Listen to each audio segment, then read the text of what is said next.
اعوذ باللہ من الشیطان الرجیم بسم اللہ الرحمن الرحیم براءۃ من اللہ ورسولہ الی الذین عاہدتم من المشرکین فسیحوا فی الارض اربعۃ اشہر واعلموا انکم غیر معجز اللہ وان اللہ مخزی الکافرین صدق اللہ العظیم۔ سورہ توبہ کی 2 آیات آپ کے سامنے تلاوت کی۔ سورہ توبہ جو ہے مدی صورت ہے، مدینہ منورہ کے اندر نازل اور 9 ہجری کے اندر نازل۔ اس میں اسلام کی شان و شوکت کا بیان فرمایا گیا کہ ایک وقت وہ تھا کہ جب نبی صلی اللہ علیہ وسلم اور آپ کے ساتھیوں کو مکہ سے نکلنے پر مجبور کر دیا گیا تھا، اور پھر انسانیت نے ٹھیک 8 سال بعد یہ منظر بھی دیکھا کہ نبی صلی اللہ علیہ وسلم مکہ کے اندر ایک فاتح کی حیثیت سے داخل ہوئے اور سرداران قریش جو ہے آپ سے معافی کی درخواست کر رہے ہیں۔ اور پھر 9 سال 9 ہجری کے اندر نبی صلی اللہ علیہ وسلم نے جو ہے حضرت ابوبکر صدیق رضی اللہ تعالیٰ عنہ کو امیر حج بنا کر بھیجا، اور اسی دوران یہ صورت نازل ہوئی جس میں جو ہے مشرکین سے ان تمام معاہدوں سے برات کا اعلان کر دیا گیا ہے جو اہل ایمان نے مشرکین سے کیے تھے، اور انہیں یہ حکم دیا گیا ہے کہ تمہیں 4 ماہ کی مہلت ہے۔ فسیحوا فی الارض اربعۃ اشہر، 4 مہینے زمین میں چل پھر لو۔ اس کے بعد جو ہے یا تو تمہیں اسلام قبول کرنا ہوگا یا ذمہ بن کر رہنا ہوگا یا تمہیں قتل کر دیا جائے۔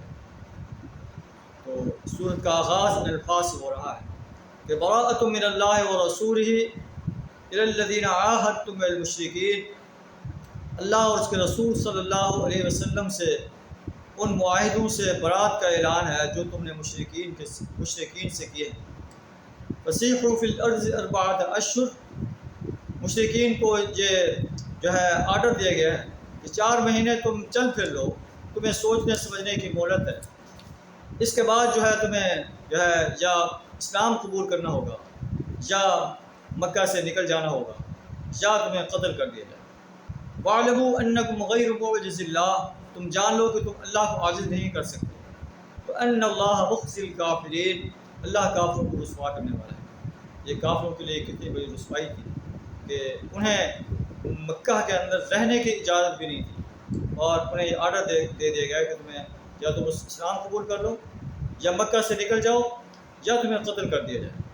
وَأَذَانٌ مِّنَ اللَّهِ وَرَسُولِهِ إِلَى النَّاسِ يَوْمَ الْحَجِّ الْأَكْبَرِ، اللہ اور اس کے رسول صلی اللہ علیہ وسلم کی طرف سے اعلان ہے جو ہے کفار مکہ کے لیے کہ ان اللہ بریء، حج اکبر کے دن ان اللہ بریء من المشرکین ورسولہ، اللہ اور اس کا رسول مشرکین سے برات کا اعلان کر رہے ہیں۔ فَإِن تُبْتُمْ فَهُوَ خَيْرٌ لَكُمْ، اگر تم کفر سے پلٹ آؤ، اسلام کی آغوش میں آ جاؤ، تمہارے لیے بہتر ہے۔ وَإِن تَوَلَّيْتُمْ، اور اگر تم منہ پھیر لیتے ہو، فَاعْلَمُوا، یا پیٹھ پھیر لیتے ہو، فَاعْلَمُوا، جان لو، أَنَّكُمْ غَيْرُ مُعْجِزِ اللَّهِ، کہ تم اللہ کو عاجز نہیں کر سکتے۔ وَبَشِّرِ الَّذِينَ كَفَرُوا بِعَذَابٍ أَلِيمٍ، کافروں کو دردناک عذاب کی خوشخبری دے دیجیے۔ إِلَّا الَّذِينَ عَاهَدتُّم مِّنَ الْمُشْرِكِينَ، اب یہ ایکسیپشن جو ہے بیان کی جا رہی ہے کہ جن مشرکین سے تم نے معاہدہ کیا تھا، ثُمَّ لَمْ يَنْقُصُوكُمْ شَيْئًا، انہوں نے اس معاہدے میں کوئی کمی بیشی نہیں کی، وَلَمْ يُظَاهِرُوا عَلَيْكُمْ أَحَدًا، اور تمہارے مقابلے میں کسی کی، تمہارے دشمن کی مدد نہیں کی، فَأَتِمُّوا إِلَيْهِمْ عَهْدَهُمْ، تو ان سے ان کے عہد کو پورا کرو۔ إِنَّ اللَّهَ يُحِبُّ الْمُتَّقِينَ، اللہ تقوی اختیار کرنے والوں سے محبت رکھتا ہے۔ فَإِذَا انْسَلَخَ الْأَشْهُرُ الْحُرُمُ، جب 4 مہینے گزر جائیں تو فَاقْتُلُوا الْمُشْرِكِينَ حَيْثُ وَجَدتُّمُوهُمْ، مشرکین کو جہاں پاؤ انہیں قتل کر دو، وَخُذُوهُمْ، ان کو گرفتار کر دو، وَاحْصُرُوهُمْ، ان کا محاصرہ کرو، وَاقْعُدُوا لَهُمْ كُلَّ مَرْصَدٍ، اور ہر گھات کی جگہ پر ان کی گرفتاری کے لیے گھات لگا کر بیٹھو۔ فَإِن تَابُوا وَأَقَامُوا الصَّلَاةَ وَآتَوُا الزَّكَاةَ فَخَلُّوا سَبِيلَهُمْ، اگر وہ اپنے کفر سے پلٹ آئیں، نماز کو قائم کریں، ان صرف ایمان لانا کافی نہیں، ایمان لانے کے بعد نماز کو قائم کریں، آتوا الزکاۃ، زکوٰۃ کو ادا کریں، وخلوا سبیلہم، پھر ان کا راستہ چھوڑ دیں۔ ان اللہ غفور الرحیم، بے شک اللہ بخشنے والا بڑا مہربان۔ وَإِنْ أَحَدٌ مِّنَ الْمُشْرِكِينَ اسْتَجَارَكَ، مشرکین میں سے کوئی اگر ایک مشرک تم سے پناہ طلب کرے، فَأَجِرْهُ، اسے پناہ دے دو، حَتَّى يَسْمَعَ كَلَامَ اللَّهِ، جہاں تک اللہ کے کلام کو سنے، اللہ کے قرآن کو سنے، اسلام کی دعوت کو سنے۔ ثُمَّ أَبْلِغْهُ مَأْمَنَهُ، پھر اسے اس کی امن کی جگہ پر پہنچا دو۔ ذَلِكَ بِأَنَّهُمْ قَوْمٌ لَا يَعْلَمُونَ، یہ اس لیے کہ یہ ایسی قوم ہے جو جانتے نہیں ہیں۔ ہو سکتا ہے کہ تمہارے پاس آنے سے، قرآن کی بات سننے سے اس کے دل میں ایمان کا جذبہ پیدا ہو جائے۔